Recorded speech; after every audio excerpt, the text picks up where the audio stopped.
ఆ సుదర్శన్ రెడ్డి అనే లాయర్ను ఎండిఓ పైన దాడి చేసినాడని చెప్పి సుదర్శన్ రెడ్డి లాయర్ను చొక్కా పట్టుకొని ఇసుకపోతున్నారు. అంత అవసరమా? దాడి చేస్తే ఒక అధికారిపై విధి నిర్వహణకు ఆటంకం కలిగిస్తే, ఒక ఎస్సీ ఎస్టీ కులస్తుని కులం పేరుతో దూషిస్తే ఆ సెక్షన్ నమోదు చేస్తారు. ఎస్సీ ఎస్టీ అట్రాసిటీ పెట్టు, విధి నిర్వహణ ఆటంకం కలిగిస్తే 353 ఏదో పెట్టు, కొట్టింటే 324 పెట్టు, దెబ్బ తగిలింటే 326 పెట్టు. చొక్కాలు పట్టుకుపోయి ఈడ్చుకుపోవాల్సిన అవసరం కేవలం అతను వైఎస్ఆర్ కాంగ్రెస్ పార్టీ, కేవలం అతను రెడ్డి కులస్తుడు రెండే.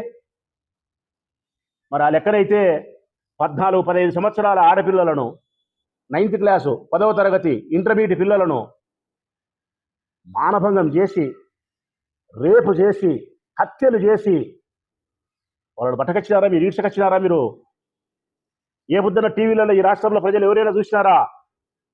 మానభంగం చేసిన ఆ మానవ మృగాలను, ఆ రాక్షసులను సొక్కా కాదు చేతికి అరదండాలు వేసి జీబు గట్టేసుకొని ఈడ్చుకొని పోవాలా? పోయినారా? పోరు.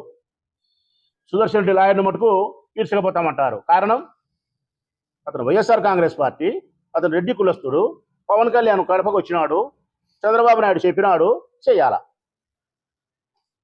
ఇది ఈ ప్రభుత్వం పోలీసులను ఉపయోగించుకుంటా అంటే తీరు. కడపకు వచ్చినటువంటి పవన్ కళ్యాణ్ మాట్లాడే మాటలు అది ఎండిఓను పరామర్శించడానికి వచ్చినట్టుందా? ఉద్యోగస్తులకు ఆత్మస్థైర్యాన్ని నింపడానికి వచ్చినట్టుందా? లేదు, ఈ ప్రాంత ప్రజలను అవమానపరచడానికి వచ్చినట్టుంది. వైఎస్ఆర్ కాంగ్రెస్ పార్టీ వాళ్ళను దూషించడానికి వచ్చినట్టుంది. ఆట తీస్తా ఆయన మాట్లాడే మాటలు, తోలు ఒలుస్తా, మీ ఇళ్ళలోకి వచ్చి చొక్కా పట్టుకొని ఈడ్చుకొని పోయి జైల్లో పెడతా. అహంకారం నెత్తికెక్కింది, మీకు ఇంకా పొగురు తగ్గలేదా? అంటే ఈ రాయలసీమలో మేము ఉద్యోగస్తులను కొడతా అంటాం, అవమానం చేస్తూ ఉంటాం, ఇది మా సంస్కృతి అన్నట్టు మాట్లాడుతున్నాడు. ఇదేదో కాశ్మీర్ కల్లోలిత ప్రాంతం మాదిరి మాట్లాడుతున్నాడు. గుండెల మీద చేసుకొని అధికారులు చెప్పమని అడుగుతా ఉన్నా నేను. ఓపెన్ ఛాలెంజ్ అధికారులకు. ఈ ఆంధ్రప్రదేశ్ రాష్ట్రంలో 26 జిల్లాలలో, మా రాయలసీమ ప్రాంతంలో ఉండబడిన జిల్లాలలో ఉద్యోగస్తులకు దొరికిన గౌరవం, అభిమానం మరెక్కడా దొరకదు. ఇది సత్యం. అధికారులు చెప్పమనండి.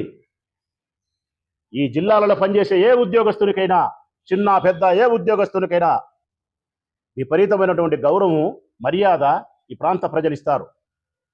వారిని ఎంతో అభిమానంగా చూస్తారు.